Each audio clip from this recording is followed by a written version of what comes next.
right, so then, let me explain double summation notation to you one more time. All right. Suppose there is an expression A which depends on two running variables I and J, which depends on, like for example in the earlier case we dealt with FR which depended on one running variable R. This time there are two running variables I and J. Now when I say, what is it that I mean when I say summation I greater than or equal to 0 less than J less than or equal to N? Let me elaborate this. Okay, I greater than or equal to 0 less than J less than or equal to N. Let's see what it means. Okay, now what it means is, at any instant I will be less than J, right? I will take values starting from 0, right? So for example, when I is 0, J will start from 1 because J is always bigger than I. J will start from 1. If I is 0, J will start from 1 and go all the way to N. That's the summation. So when I is 0, for example, then J starts from 1.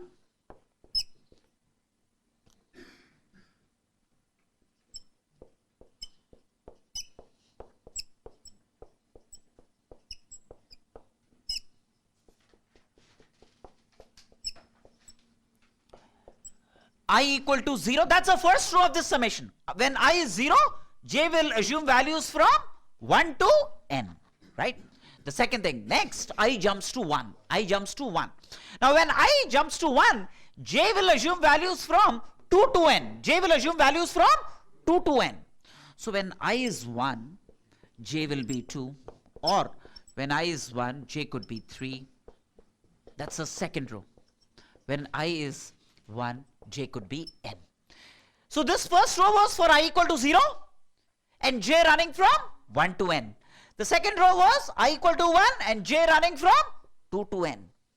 The third row, I equal to 0, I equal to 1. Next we'll take I equal to 2. See, this row was about I equal to 0. This row was about I equal to 1. The next row would be about I equal to 2. Okay, say when I is 2, then what will J start with? 3. J will start with 3 and will go all the way to N.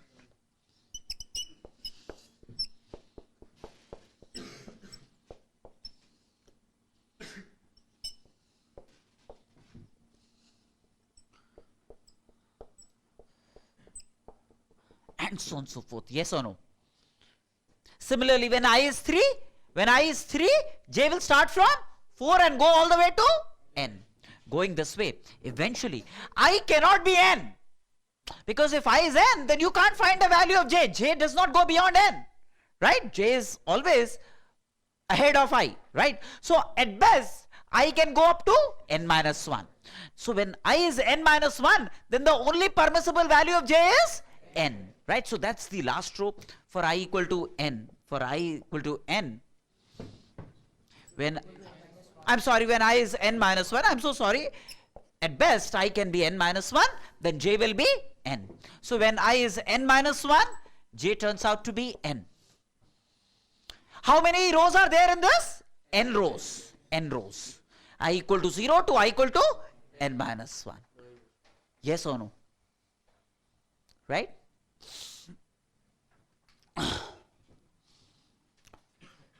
And can I wipe this off? Now, suppose I had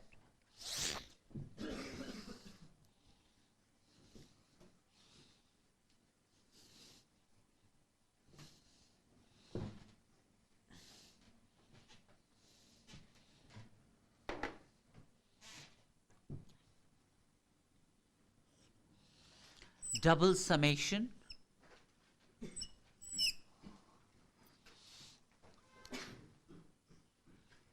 CICJ, double summation CICJ, I greater than or equal to 0, less than j, less than or equal to n. Right? Suppose I had, bless you, double summation CICJ, I greater than or equal to 0, less than j, less than or equal to n. Again, like I said, the same principle will apply. It'll have n rows, I equal to 0 to I equal to n minus 1. There will be n rows in this summation, right? When I is 0, j will assume values from 1 to n. When I is 1, j will assume values from 2 to n. When I is 2, j will assume values from 3 to n. When I is n minus 1, j will assume only one value, which is n. These would constitute the n rows of this summation, right? So, when I is 0,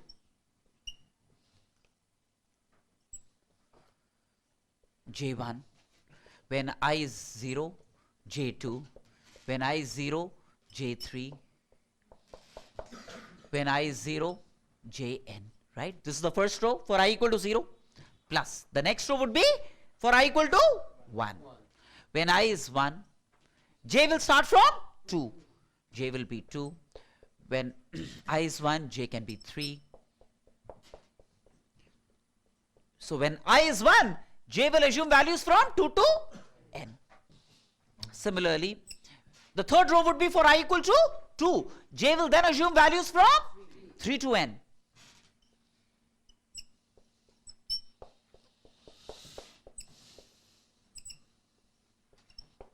Going this way. Eventually, the last row would be for I equal to n minus 1 and j will then be n.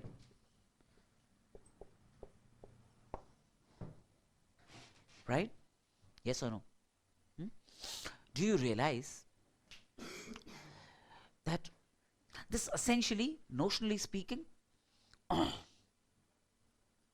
if we had these numbers C0, C1, C2, Cn, if we had these numbers C0, C1, C2, Cn, it is, what does this represent? What does this sum represent? It is sum of the product of these numbers taken two at a time. Yes or no? What is this? What is this entire sum all about? It's the sum of the product of these two numbers taken two at a time. All possible pairs will appear and exactly once. Yes or no?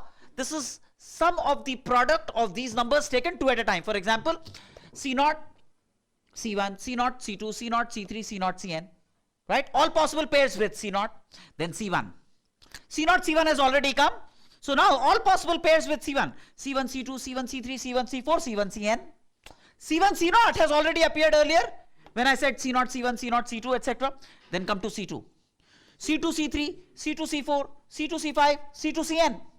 The earlier products with C1 and C0 have appeared in earlier rows and so on and so forth. So what does this represent? This represents, if these are n numbers, this represents sum of product of these numbers taken two at a time. Call it S2. S2.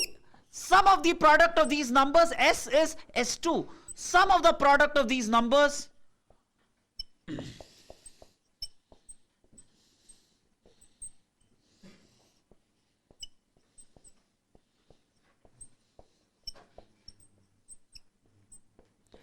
taken two at a time.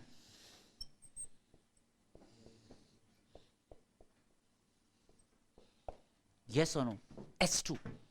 Sum of the product of these numbers, bless you, taken two at a time. Got me? You know what I'm saying? Now if I had, say, C0 plus C1 plus C2 plus Cn whole squared, say.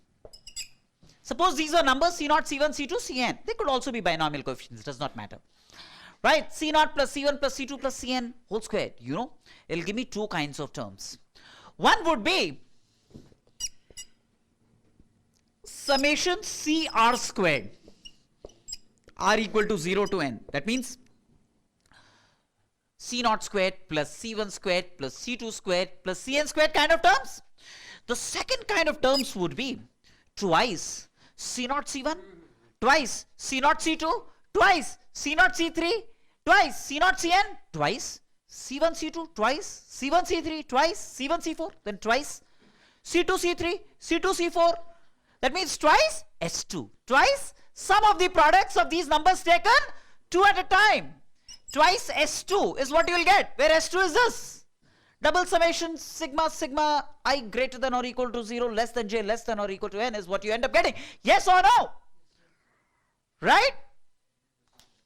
You didn't understand this? Acha dekho.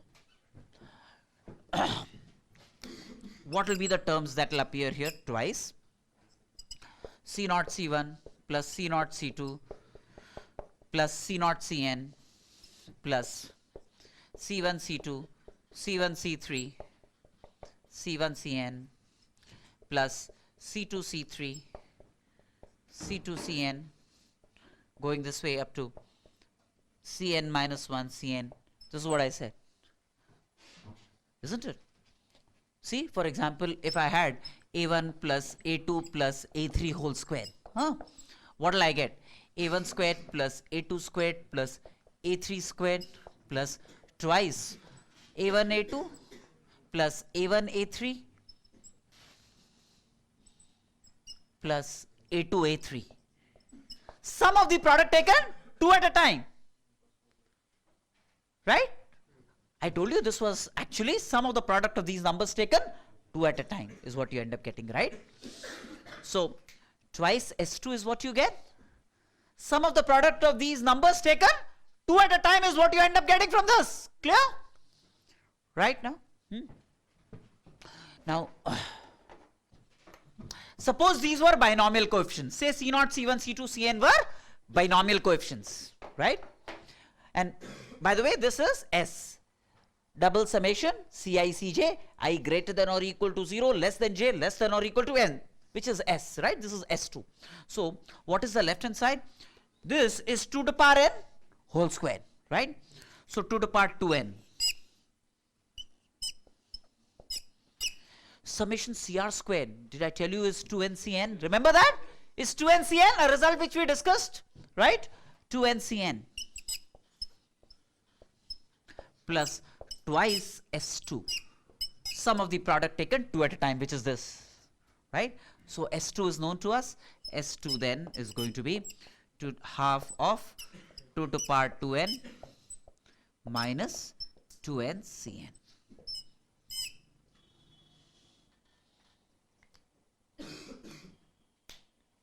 Got me? Make sense to all of you? Right? Now, having said so,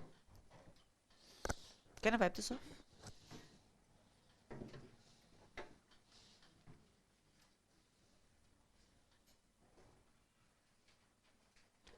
I hope all of you have understood this double summation notation, right? And also this result. Sum of the product taken 2 at a time for binomial coefficients C0, C1, C2, Cn will be this. Right? This is a regulation result. Might as well remember this result. Huh?